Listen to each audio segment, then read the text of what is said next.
What's your theory of how the pyramids were built? Reptilians. I said it.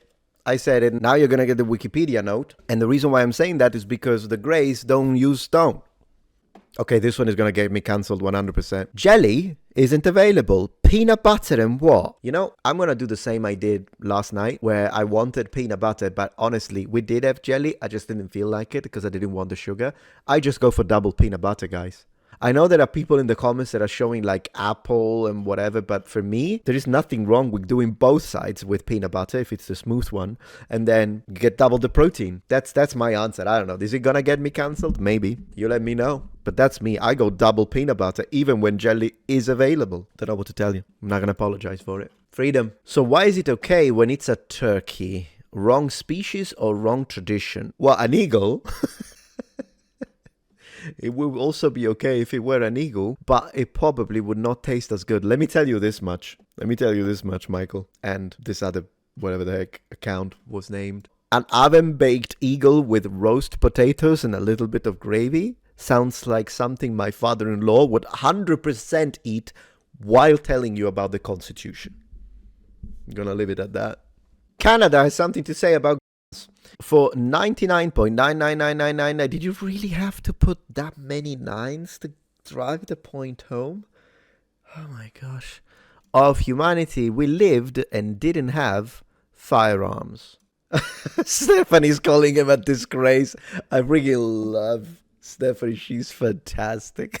Calling him a disgrace. So funny. Yeah, exactly, because we hadn't invented them, but so what? We had all sorts of weapons. This is such a stupid point. This is such a stupid point to make. What are you talking about? We were stabbing each other we have had bows and arrows since at least the Mesolithic, and in my opinion, maybe the Upper Paleolithic. Mesolithic is where we can actually trace it, but maybe we had something similar in the Paleolithic, and we just don't have. But regardless. Please, Canada, feel free. How about while you're at it, you get rid of all your arsenal. Get rid of your tanks. Get rid of your fighter jets, anti-air defense systems. Go back to swords and shields and let's see how well you do at defending your country by the inevitable military invasion that will occur as a result, right? Or having no deterrent. But hey, at least it's going to be an epic defeat to witness. You know, people with sword and shield running against tanks. I'll give him that one. It's going to look good on paper. Yeah.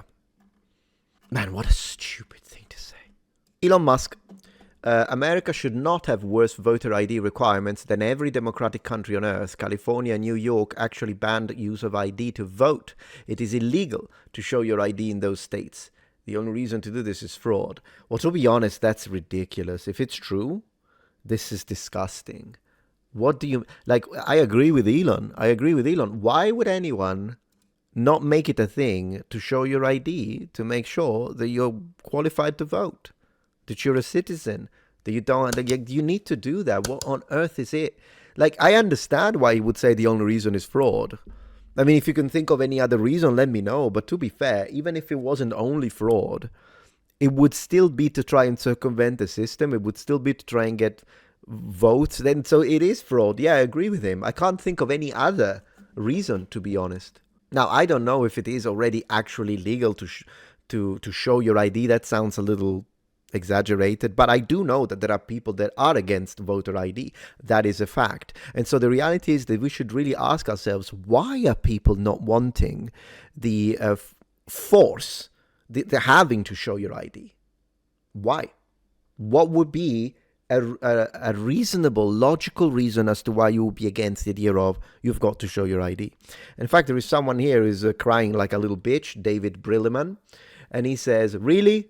The only reason is fraud? Is there sufficient evidence to demonstrate fraud beyond woo-woo? Well, what do you mean? Why would you not want ID? You imbecile. I mean, you're trying to prove a negative, which is a stupid thing to do. And then you say, in fact, there is no evidence of significant voter impersonification fraud anywhere in the US. Well, of course, good luck with the evidence if you can't check the IDs, you imbecile. Look how much an idiot like this, with this fake smile, is going to, just to be contrarian, is not even addressing the problem of, okay, then why would you want to not show IDs during voting? Explain to us why. No, he's gonna twist it. These are the people that really piss me off. The other David over here is instead providing an intelligent comment. There is absolutely no rational argument against voter ID. And he's right. Absolutely right. Anyways. According to research, Emperor Elagabalus asked, I know it's Elagabalus in English, people correct me, in Latin it's Elagabalus, whatever, asked to be called a lady, and then museums would be referring to the ruler as she from now on. Oh my gosh, I couldn't live in the UK, I'm telling you this much. I used to live in the UK when I was a teenager, that's where I picked up my English. I couldn't do it anymore. A UK museum has reclassified the ancient Roman emperor Elagabalus as transgender and will subsequently be referring to the ruler as she in its displays. The North Hertfordshire Museum will use the new set of pronouns to refer to Elagabalus, with the institution citing ancient Roman writings claiming that the ruler who held power between 218 and 222, of course they say CE, I refuse, AD, before being assassinated at the age of 18, wore women's clothing and preferred to be called lady. Okay, so this, I can already see there are a few people in academia that I know, and they will immediately be like, oh yeah, no, that's good. Yeah, absolutely, we agree with this because you see, look at me, I'm so tolerant. You see, guys, I belong to the group, okay? I'm not a bigot. Cowards. But they don't say the reality. And here is my question for this museum in the UK. Your choice of placing Elagabalus in the LGBTQ plus community section and using the preferred pronouns while referring to him as transgender is clearly a way to homage the guy and being inclusive, right? Am I right? To be respectful of his preference, to honor him as a transgender emperor woman. Clowns.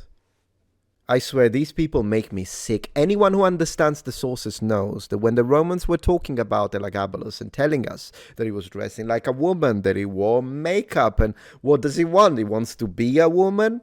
They were making fun of his Syrian customs. Anyone who understands the sources knows this because he was a priest of Elagabalus, which was his nickname connected to the deity.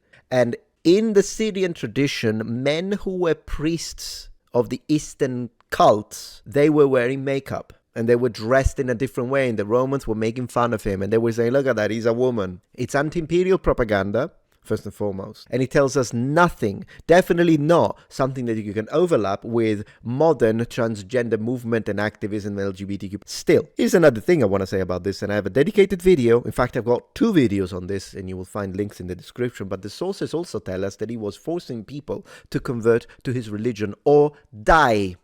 And we are told that he was executing children as young as newborn babies, and by his specific instruction in front of the parents as they were watching. Hey, but we gotta be inclusive, right? It's one of us, the transgender activists say. You wanna be careful who you say, one of us. Okay? Shameful. Museum should be about history, not politics. But after we lost academia, are we really so surprised? If you're cold, they are cold. Bring them inside. You know, I think this strongly resonates with me, considering the fact that this very room alone has got 7 CRTs. Not critical race theory, cathode ray tube. Right here, I've got 7. All working. And I'm not done. Everything in this picture is now in your pocket. True? I liked it better before. Hot take, I guess. Don't care. Stand by it. Double down. Yay to the 80s and 90s. Peak. At least we weren't addicted to every single piece that you see here. Somehow, once you condense them into your pocket, now we're addicted. So yeah, better before. Can we take a moment to say God bless America and freedom?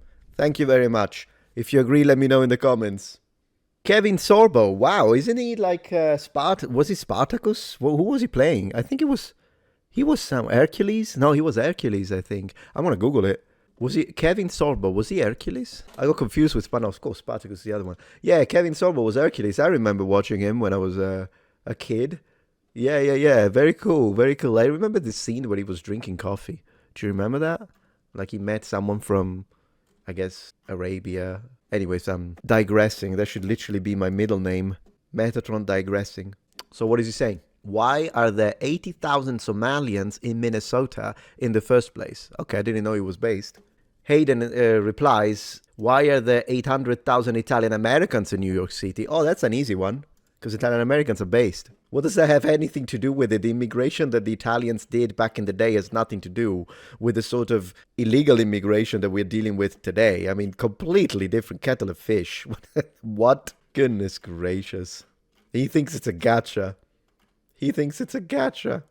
Man, I swear, the whole situation in Minnesota where you have someone who can run for a mayor who doesn't speak English, you gotta be out of your mind. You're in America. Speak English. Tectone. Stay-at-home mom is an incredibly important job. Thank you to all stay-at-home mothers that take care of the house, food, children's, pet, and the cleanliness of the living space, so your husband can focus on their careers and enjoy himself after a long day. Base take. Yeah, very cool. Yeah, good. Great. 100%. I agree with Tectone. Very good. Actually, I'll tell my wife. She'll be happy to hear. Very good point. Very good take. Thank you, Tectone. Keeping it real. I think that's enough nonsense for one day, guys. I'm going to call it a day. Thank you for watching. If you appreciate my content so far and wish to help ensure my ability to continue to tell it how it is, regardless of any possible backlash, please support this channel on Patreon. Any support helps me and my team of academics keep the channel strong and gives us the means to fight back against the political rewriting of history. Stand with us, form the wall, defend the truth.